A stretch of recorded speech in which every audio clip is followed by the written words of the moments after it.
Hello and welcome.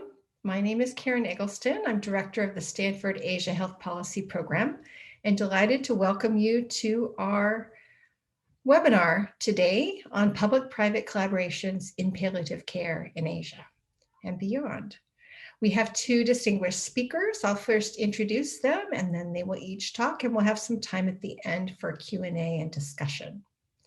So joining us live from Singapore, we have Laurence Lien, who is co-chair and CEO of the Asia Philanthropy Circle, as well as the chairman of the Lien Foundation and of Lien AID. He was formerly the CEO of the National Volunteer and Philanthropy Center in Singapore, the chair of the Community Foundation of Singapore, and previously served in the Singapore government and was a nominated member of parliament there. He holds degrees from Oxford, National University of Singapore, and Harvard's Kennedy School of Government. Welcome, Laurence. And after Laurence, we'll also hear from Dr. Ranak Trivedi, who is a clinical health psychologist and assistant professor in the Department of Psychiatry and Behavioral Sciences here at Stanford.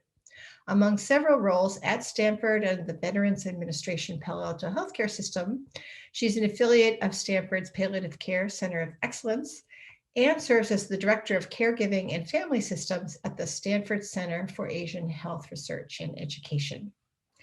So without further ado, I'll turn it over to Laurence Lien to discuss his work. Laurence, over to you. Thank you, Karen. Let me just share my screen.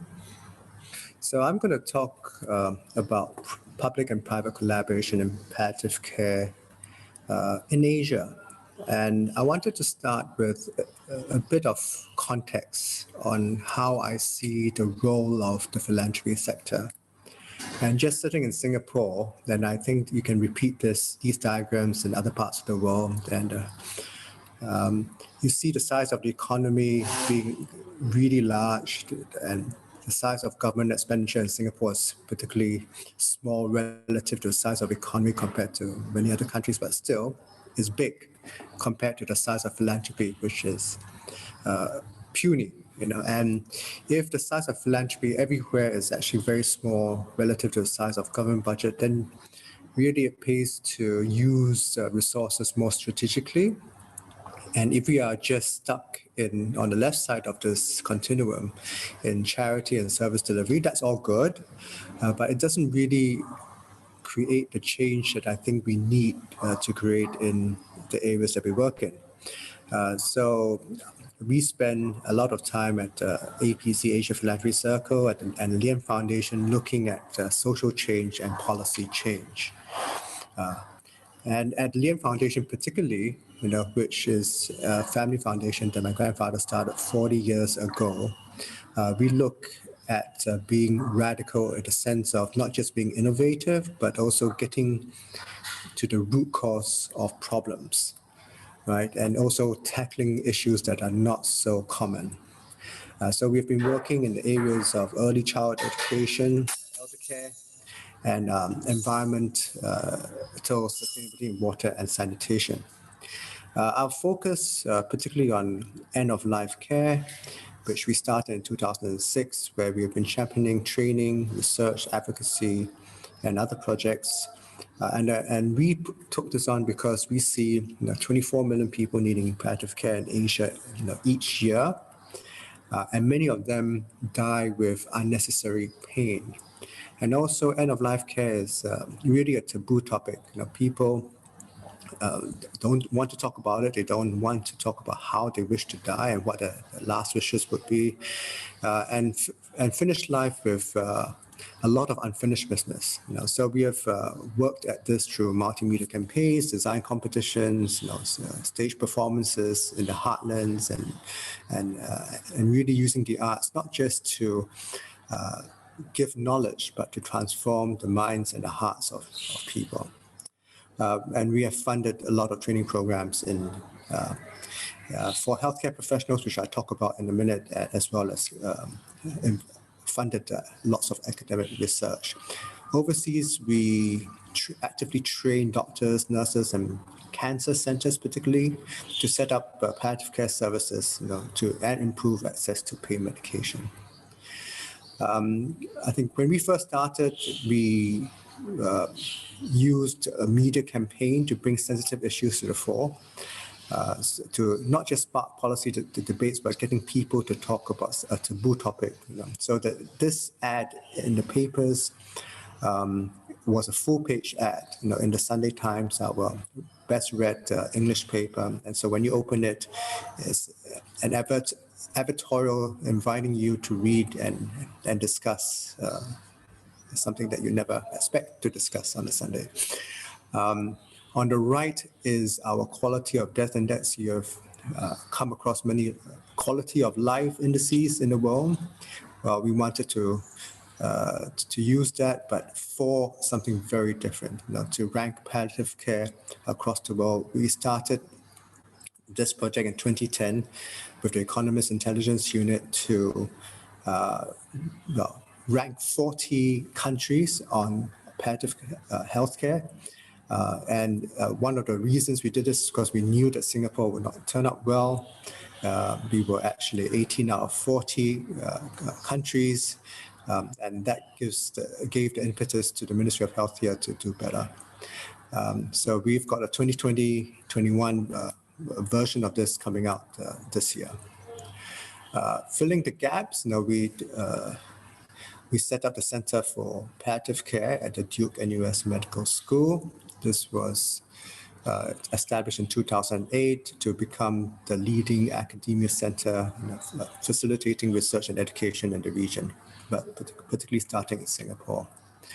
And these numbers probably are outdated, but it's trained thousands of individuals and published many pieces of research.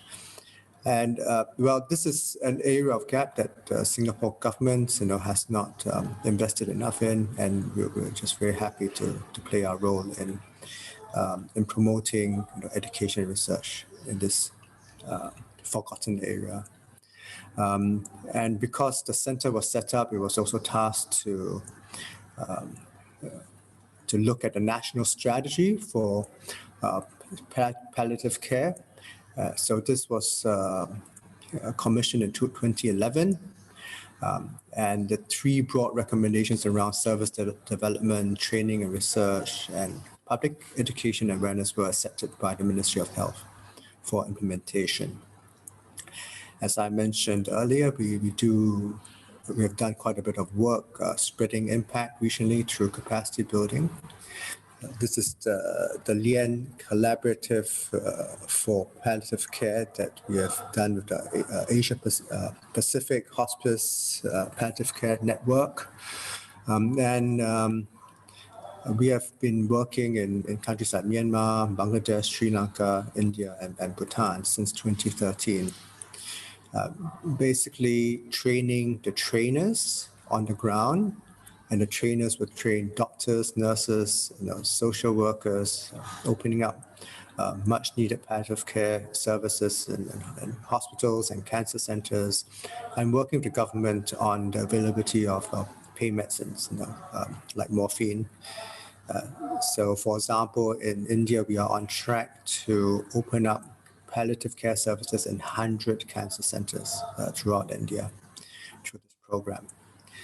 So it's really about the transferring skills and knowledge through the use of at first it was true just expert volunteer faculty. We had dozens from around the world, but in India we have started, because it's so large, we've started to hire staff to run the program.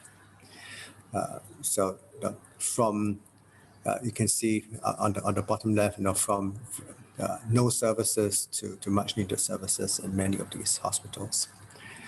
So the lessons I would take, from our work in public-private collaboration, that is often easiest to get traction when working on areas the government thinks is important, but it's also the most constrained.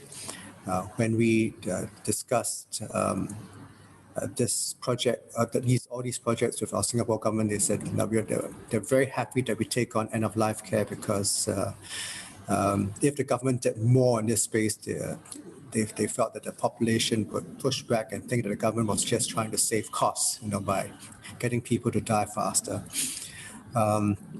We certainly have invested a lot in research and advocacy. And because of the work that we have done, and the leading role that we've played in this space, the government cannot ignore us, and in fact has to turn to us when they need to consult us on policy and service implementation. And one can make so much more impact when, certainly from our point of view, sitting in Singapore, when going beyond our country to the places where there's so much hunger to learn and there's so much to transform. Well, in Singapore, there's only that many that we can train, but and the impact they create. But look at India, there are billions of people needing our services. So with that, just a quick presentation. I know I've gone through that quite quickly, but that leaves us a bit more time to discuss later. Great. Thank you very much. And next we have Ranak Trivedi. Over to you. Thank you so much. Thank you for the introduction. And thank you, Laurence, for the great presentation and setting my presentation up perfectly.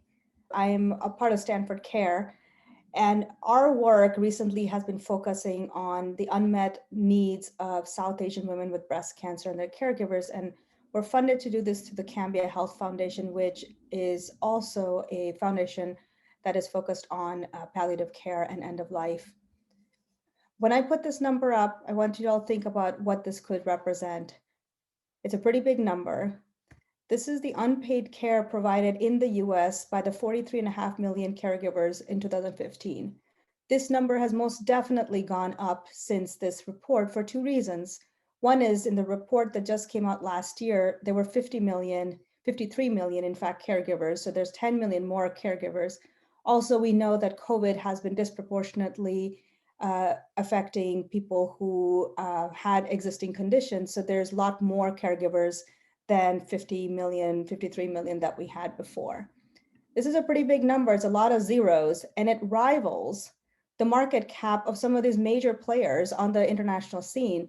And yet, for now, most of this is unpaid care. So this is where it's really important to think about the policy implications of receiving so much unpaid care within the country for the people, children and adults who have medical or mental health conditions. Caregivers have a variety of experiences during the day. They might have easy days, they might be having great days, they might be feeling guilty, frustrated, or even burning out. Our focus currently is on caregiving among South Asians. I have years of work that we've been building on that is based on theory and empirical work that has shown the gaps in care that caregivers of all stripes experience as they interface with the healthcare system. And the focus on South Asians is relevant because there's a lot of South Asians out there. There's almost 2 billion South Asians worldwide, hailing from these 7 countries that you can see on the cartoon to your right. In the United States, which is where we're based out of, there's 5.4 million people who have a South Asian heritage. Uniquely, while prevalence of breast cancer in most populations is actually on the decline, women of South Asian descent are seeing an increase in the prevalence of breast cancer, not only within the United States, but also in the native countries. And yet the caregiving and community needs are really understudied right now. We know that caregiving is culturally embedded. You can think of your own lives and you can see how your cultural context determines who's caring for the person who's sick, whether it's a woman, whether it's the son, whether it's the daughter-in-law, the daughter, whether it's a parent. All of that is culturally determined, but we are not studying that really well, and it's not translating into healthcare delivery. So for instance, South Asians cultures prioritize the needs of the group versus over the individual. They're collectivists, which is sort of different from the Western Eurocentric countries where the individual autonomy is valued more. And yet our healthcare systems in the United States are not set up to handle this cultural context. So my ultimate vision is to improve the healthcare delivery by supporting the culturally diverse caregivers of seriously ill patients. And in the project that we are just getting started, we are going to accomplish this by identifying using mixed methods, the unmet psychosocial needs of South Asian women living with breast cancer and their family. And a quick diversion to say what family is our term we use to define family members and friends who might be available to support people with health conditions, even when they're not caregivers. And then, of course, we want to use these insights to develop interventions. This is the basic layout of our project. I won't belabor it, but I'm happy to answer questions. Our goal is, we're calling this program SUFFERED, which means success in Gujarati, which is my mother tongue. And we're planning to recruit women with breast cancer from the Cancer Center at Stanford and the surrounding communities who will be South Asian, as well as recruit there at least one family member or friend. And our goal is to first, phase one, which is literally starting this week, is to recruit 12 to 15 patients and caregivers, as well as providers, to understand what are the unmet psychosocial needs, their community needs, their home needs, what are the stigmas that are associated with cancer, what are their experiences as they navigate the healthcare system. Once we do this, our goal is to develop a prototype of an intervention, which we will then test with a small group of people, and then finally do a pilot study. We have convened a community advisory board of currently 6 South Asians. Our goal is to get to 10 South Asians who have varying backgrounds in professional settings, small business owners, as well as patients and caregivers who have experienced or managed breast cancer. So I just want to end on this statement, which is one of my favorite quotations, is when you ignore caregivers, you leave half the team on the bench, which is a quotation from Susanna Fox, who was a former Chief Technology Officer of the Department of Health and Human Services under the Obama administration. And in case if you're wondering what that picture at the bottom is, this is the university I went to in India to do my undergraduate. So I'll stop there and hand it back to you, Karen. Thank you very much for sharing those opening remarks. So now we have some time for discussion on these important topics. I would invite any of our listeners live today to put questions in the Q&A, and we'll start with some of those. So Laurence, you have rich experience in many different areas, and one of the questions, first ones is for you. Given that you've worked with governments across different countries, can you tell us more about what were the key commonalities in working with these different governments in different settings, and what were the key differences? I can't say I've been an expert. I'm an expert anyway on this because it's the team doing it. Well, it's each country, the context can be very different. Some healthcare systems in some places can be highly decentralized and some places highly centralized. So when you first enter, I guess it needs to be where you can put your toehold in first, right? You don't start by, I guess, having a scaled up, transformational blueprint yet. So who are the partners you can work with? It could be at a local level or at a central level, or it could be in many cases it could be a medical college. It could be a national cancer center. It could be a medical association. So you find your partners first, who really care about the issue that you try to bring to the country, in our case, palliative care, and work very closely with the partner on, quite often trying to deliver some services first to show that you can,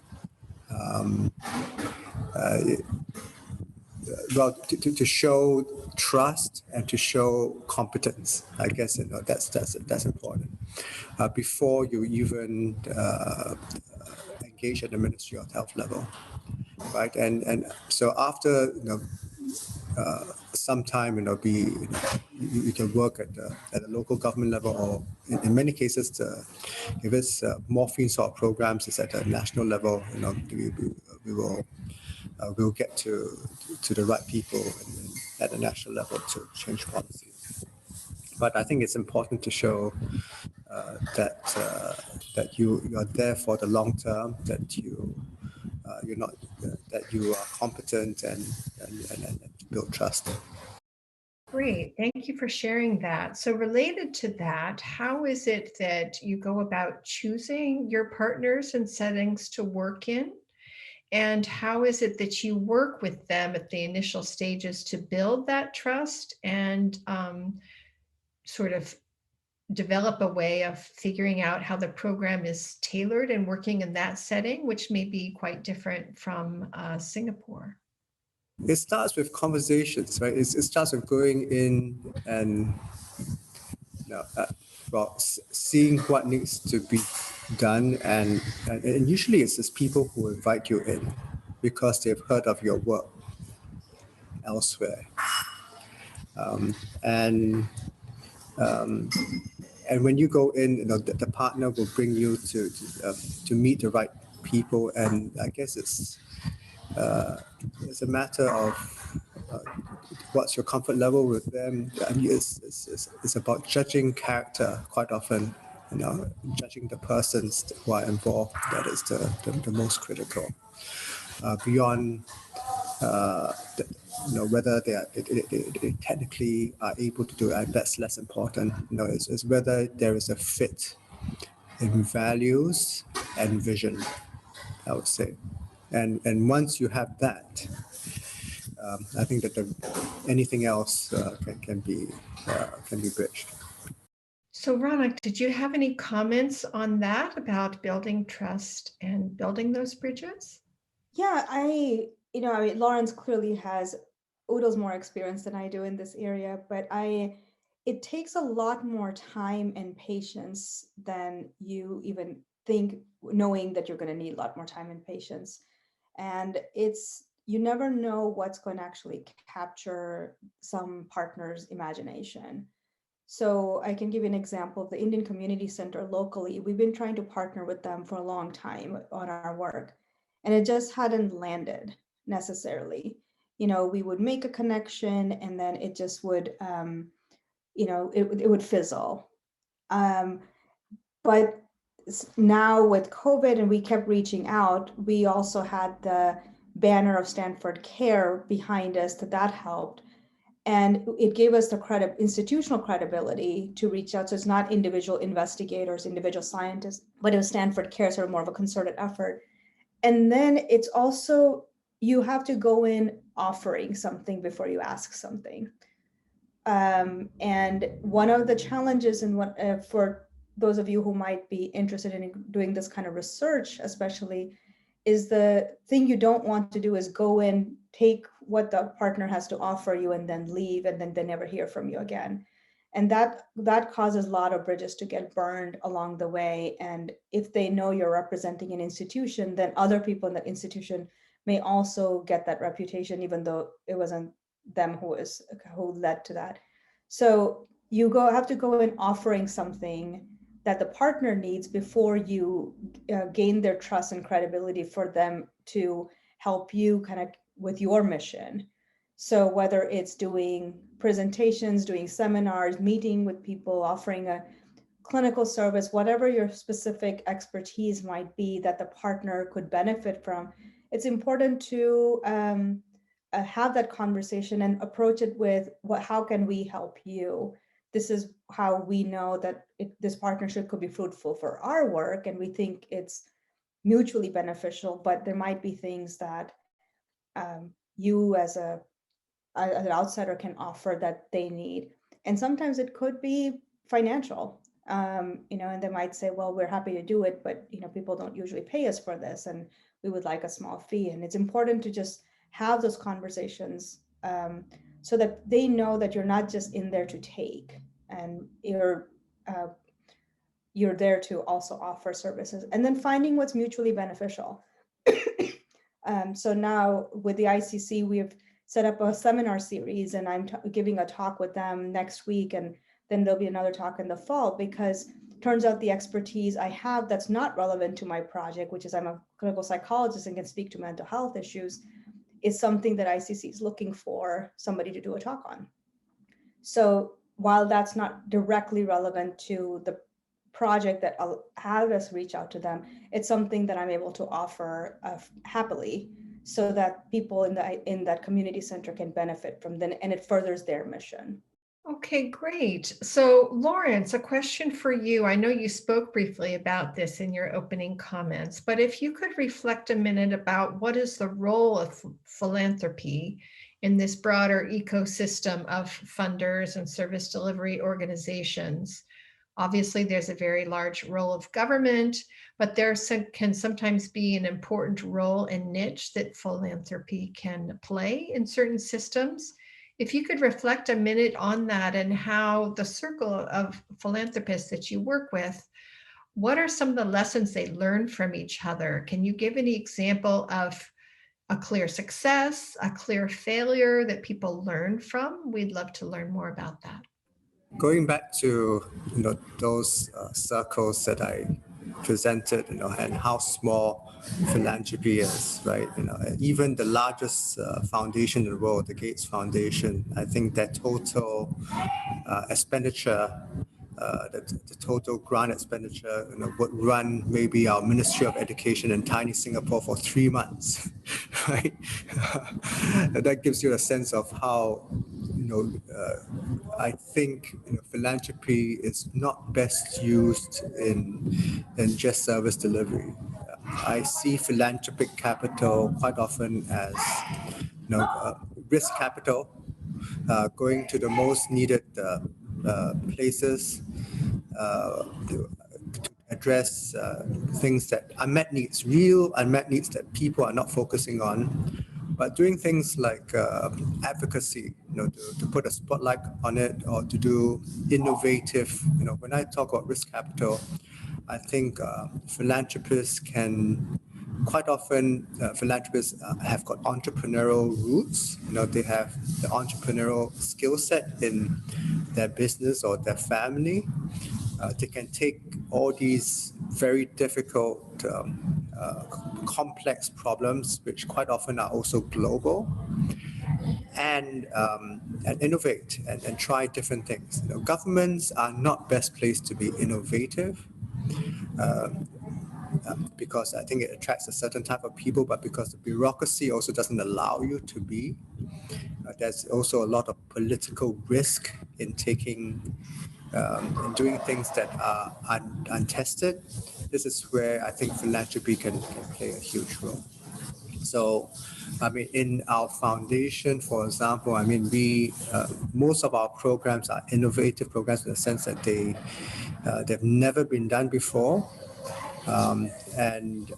So I've talked a lot about end-of-life care, but we have also done a lot in early childhood education.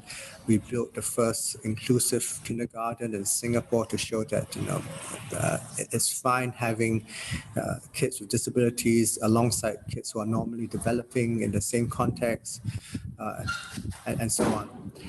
For the circle, I think the inspiration and the Asian Philanthropy Circle is a bit different. It's quite separate from the Lien Foundation, but of course the commonality is me.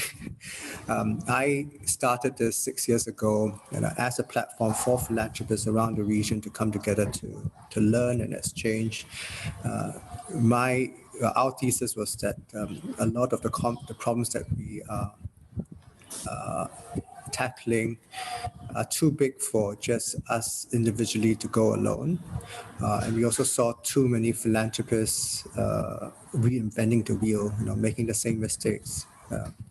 So can we flow best practice across regions?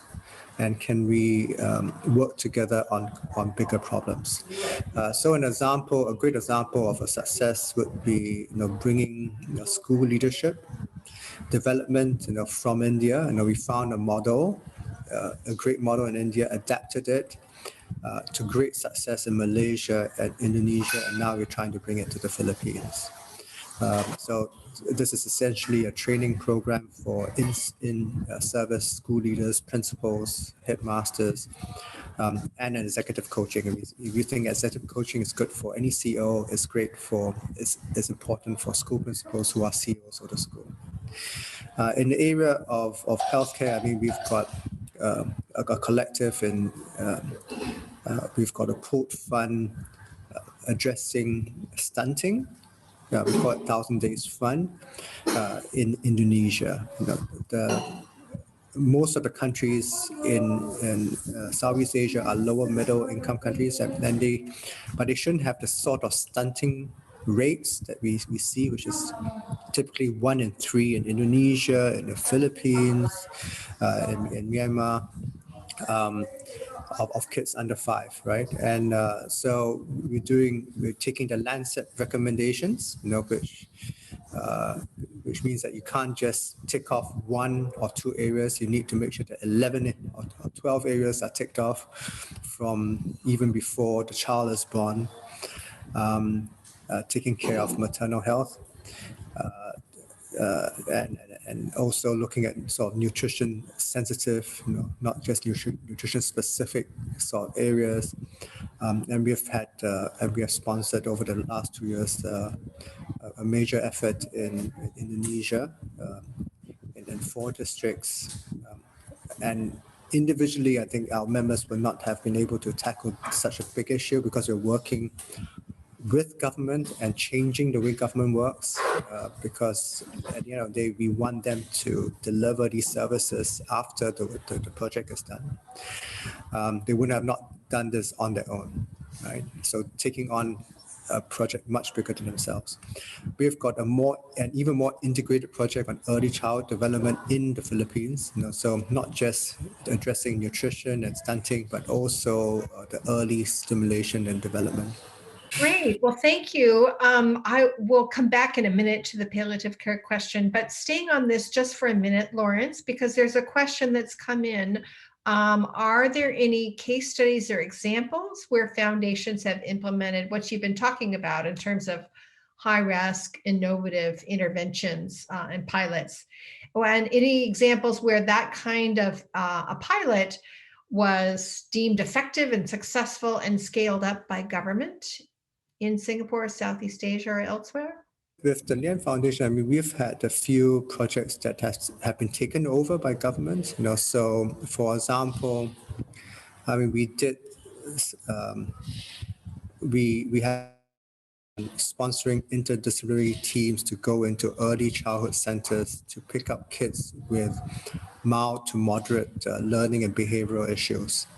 Right, and so that was the innovation is, I mean, instead of bringing the child into your clinic to diagnose the child, which is an artificial setting and where parents are much less likely to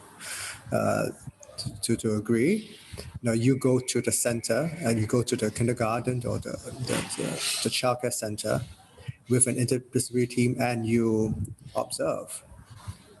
For a period of time, and you work with the teachers and with parents who want to be engaged, and you start to pick up all the kids who have issues, right, in their natural setting.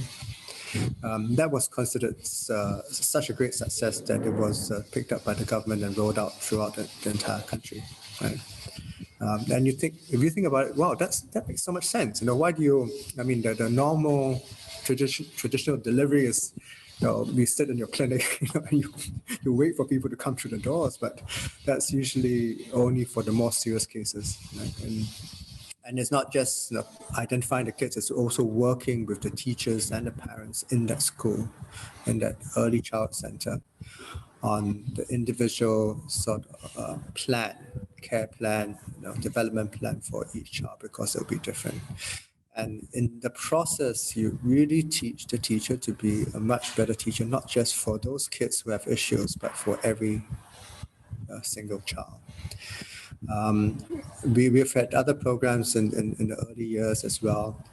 What has been really exciting, which is really high risk, is us going into the anti-aging space. I mean, for the first time, the foundation last year, in fact, this has not been publicized yet, have gone into drug and supplements or trials, medical trials for drugs and supplements. Just at the end of last year, we gave these grants to centers doing this work to prevent dementia and to prevent aging, right? So This is considered, well, we hope that the trials will show great success and it'll be rolled out for the dementia one is particularly interesting. I mean, we want to prevent what you call silent strokes in high risk or moderate to high risk of individuals who are middle age. We think that this will prevent vascular dementia directly as well as Alzheimer's indirectly. So hopefully, if it's successful, we hope it'll be taken on by government.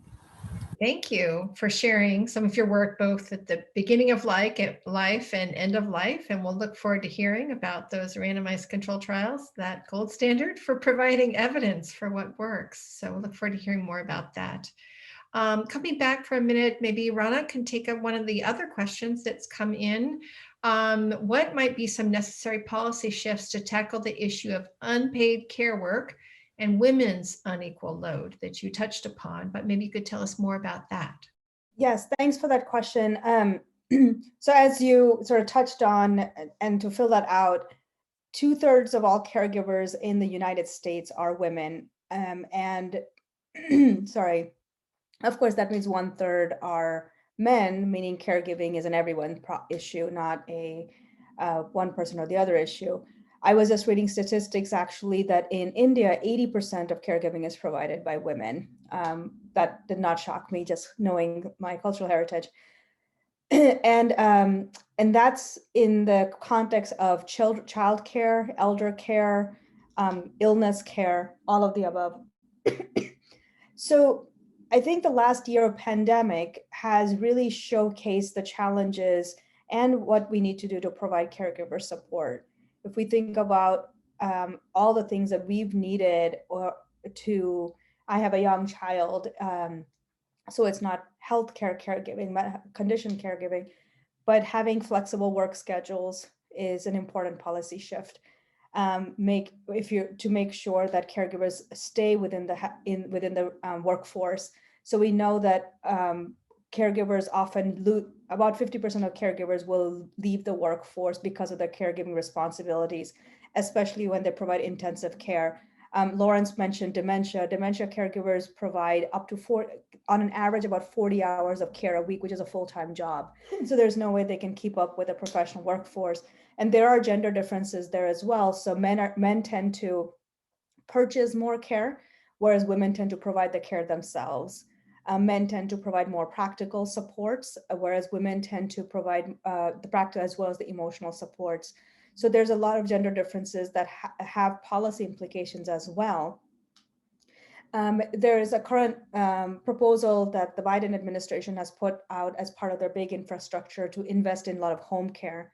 So for those who might be caring for somebody in long-term care facilities, or maybe caring for people who are more elder or frail, making sure that they have access to reliable and safe home health care so that people can get that extra help when they need to.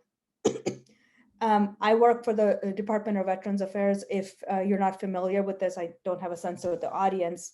It's actually a healthcare system and other services that are built to serve the veterans of the military in the United States. And it's actually very progressive in its policies around taking care of caregivers. So there's a whole suite of services, mental health care, respite care, long-term care, all kinds of different care services that caregivers can access, including be eligible for a stipend.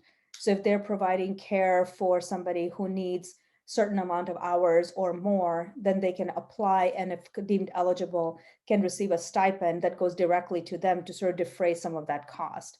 So of course, direct money is often put out as a possible policy solution. Another challenge that we have in the United States that not every country has is that our healthcare system, our healthcare insurance is not provided by the government. Typically, it's provided by the places we work. And so what happens is that when you leave your workforce, you actually lose your healthcare insurance as well. So providing healthcare for every person who lives in the country also helps defray that kind of loss of healthcare of their own people when they're actually taking on caregiving roles. we also know that caregivers don't take care of their own health when they're caring for somebody else. So again, making sure that they have the access and ready access to get their own health care taken care of and have the resources to do that are also important policy shifts. So providing more readily available insurance. A lot of companies are actually, big corporations, especially in the tech sector, are moving to provide a lot of caregiver support, whether it's through backup childcare, backup elder care, or flexible work hours. And I think that the pandemic has made it clear that we can do this, right? We are there, that anything we didn't do before 2020 March or January is because there was no will to do it. It's not that we couldn't, because when everybody moved to online, we were able to do our jobs virtually, and it wasn't easy, but we were able to pivot. So a lot of it is, and then Laurence, you started us saying sometimes the solutions are pretty simple. And I think having that mindset of this is an asset, we need to take care of our asset. Caregivers are an asset to our society. It's important. One last thing I'll say on the women issue, I sometimes, only semi-joke saying that middle-aged women are the drivers of society. And because middle-aged women are providing care to parents and in-laws and the elder generation, even as they're often still raising their own children. So they're sort of kind of getting squeezed in the middle.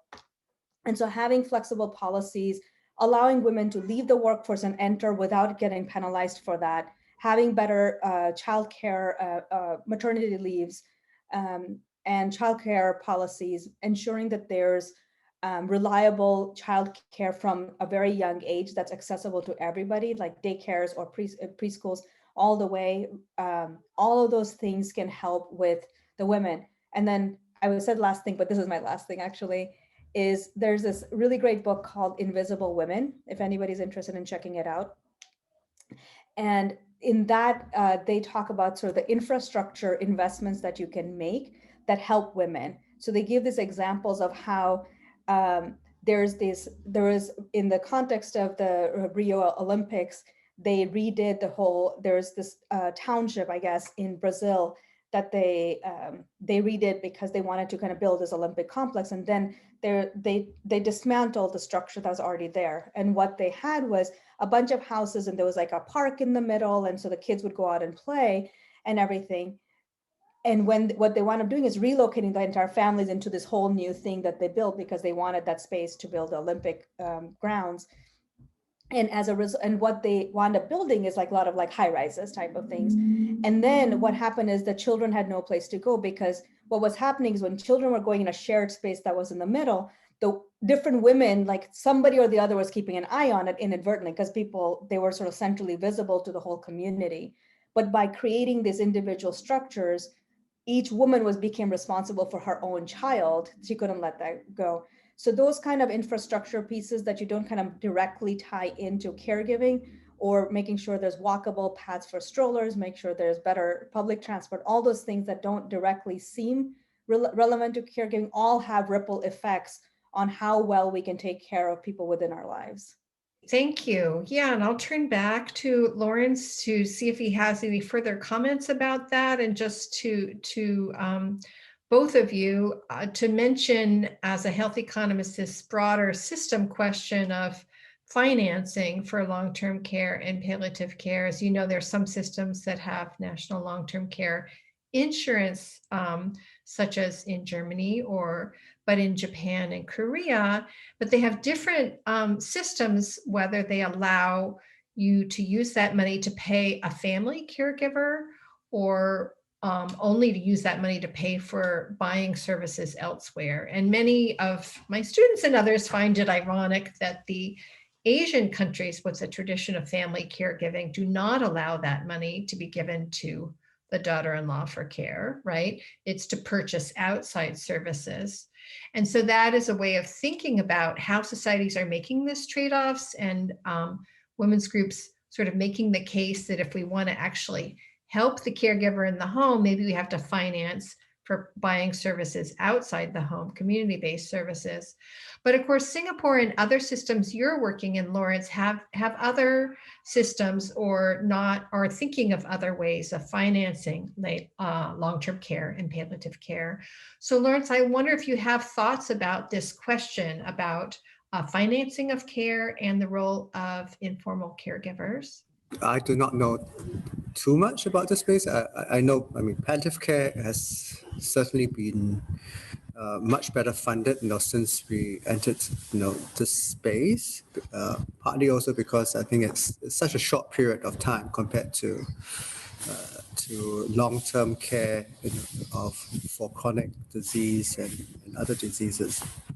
I think the big movement has been being able to provide palliative care affordably outside centers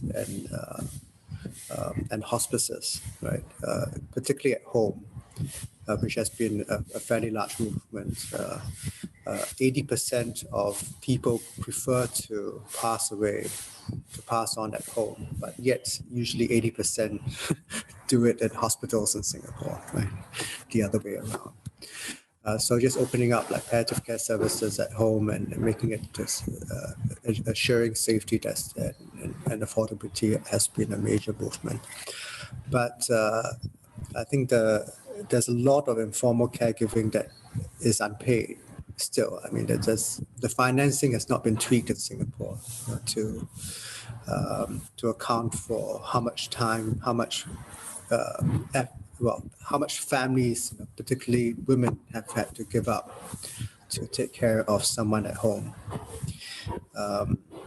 and linked up with the issue of dealing with mental health for old people, particularly in dementia care, which Ranak had mentioned. That is. I think there are two big issues that we face. One is loneliness among older people and social isolation, particularly you can imagine in urban settings. Maybe a little bit less so in Singapore because they're so small. You're never really far away from family, but you can have family near you, but they can be completely neglectful. So we've seen that. But dementia care is, I think, the biggest burden on caregiving. And for many, they don't even know what to do. They are in despair because there's so many variations and so many manifestations of how it acts out in older people. So it can be very individual. What works for one may not work for another. So they have no idea where to turn to for help and where to get respite when they need it. So a lot of work to be done still in this area. And to begin with, our estimate is that about 100,000 people in Singapore have dementia, but only 40% are diagnosed, right? 60% are not even diagnosed, which means that they only get, typically they are diagnosed when it's really advanced and really late and too difficult to intervene. Right. So starting with early identification with one of our programs at Lien Foundation is post-diagnostic care support. So right after the first diagnosis, what sort of help do those patients and their family get? So linking them up with the right community-based organizations, and the right knowledge is critical in those early days. So we've got a program around that, and really we can see how the demand for. We started with a pilot, and the demand from all the hospitals has far outstripped the supply of what we can do. So still a lot of work to be done. Thank you. I wanted to bring around to one of our final topics to ask you about the role of technologies. There's a lot of promise for using AI and machine learning and robots, for example, to interact with patients with dementia and to help to reduce the burden on caregivers. I happen to be doing some work on that in Japan. But there are many different other types of technologies that might be leveraged to make services more accessible or lower cost for many populations.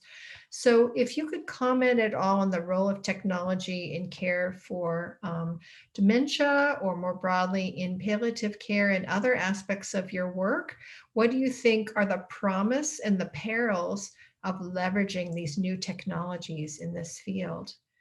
We actually published a book through the National Academy of Science, Engineering, Medicine called, Artificial Intelligence, and it was around the promise and the peril and the hype and the harm of technology.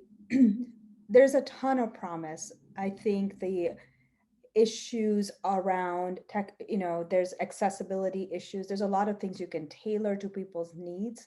There's a lot of really exciting things that are happening in terms of remote monitoring that can be really useful to maintain people's autonomy and dignity in their own homes and reassure caregivers of the safety of their loved ones if they don't live together, or if they're, give them privacy. There's a lot of wearables that are getting put out there that can also help. Like even like now the Apple Watch, you can do fall monitoring through the Apple Watch, and it can call, which is really also can be really exciting. And there's of course innumerable apps and software products that are always hitting the market that helps people who are have dementia, their caregivers, or just in that space of maintaining people's autonomy and dignity and all that. I think there's a few different downsides. One is that the cost of this can be prohibitive. So figuring out who's paying for this. And for example, somebody who has dementia, it's the caregiver who has to come up with the money to pay to get the device to put in their loved one's home and so forth. So, and even things like Apple Watch are not cheap, or any wearable. There's also needs to be really strong evidence base we need to build. I mean, it all sounds exciting and sounds intuitive, but there's still a lot of work to be done in doing some really rigorous scientific testing and empirical testing to really show its true value in advancing the space and improving the life of people. And recognizing that it will not replace humans. How do we ensure that they complement the things that humans do without having to, while simultaneously supporting the role of the humans in there? There was a systematic review that came out last year looking at e-health technologies supporting caregivers. And basically that was their conclusion across different studies, is that the programs that showed the best evidence and the best uptake and usability were those that had both a technology-enabled component, whether it was a software program or some app or something to that effect, and have somebody on the research team or some staff member or somebody on the care team also complementing that. So recognizing that to provide a suite of services will involve both something that is scalable easily, such as a software, and something that's if there's more demand, then obviously it becomes cheaper, but then also may require some human trained component that also needs to be incorporated within the programs. Thank you. Laurence, your thoughts about technology and its role? It certainly has a lot of promise, but it's to integrate it into service delivery, for example, it's much harder than we think. So, I mean, with COVID, so many of the grantees that we work with, our partner organizations, suddenly went on the bandwagon to deliver digital solutions involving, well, for us children and older people. They're all excited and they've discovered how difficult it is to roll out these solutions. I mean, the way that older people interface with technology, even though they're much more open to technology is, it's different, right? So from older people, little things would put them off, right?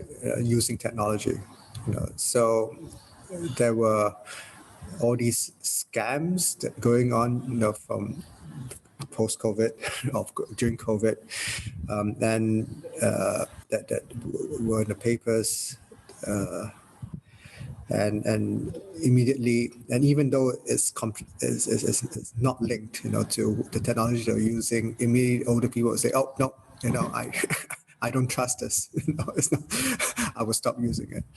And then using it to understand the real needs of patients is challenging. So it takes a lot more effort. But I would say as technology gets smarter and can adapt to individuals a lot more, that there is a lot it can do.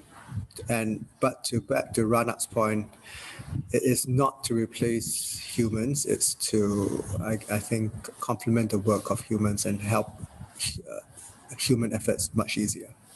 Great. Well, thank you both so much for sharing your insights with us today. And thank you all for joining in this webinar. That concludes our discussion. We look forward to learning in the future about how these innovations can help to improve lives. So thank you again, Laurence Lien and Ranak Trivedi, and you all.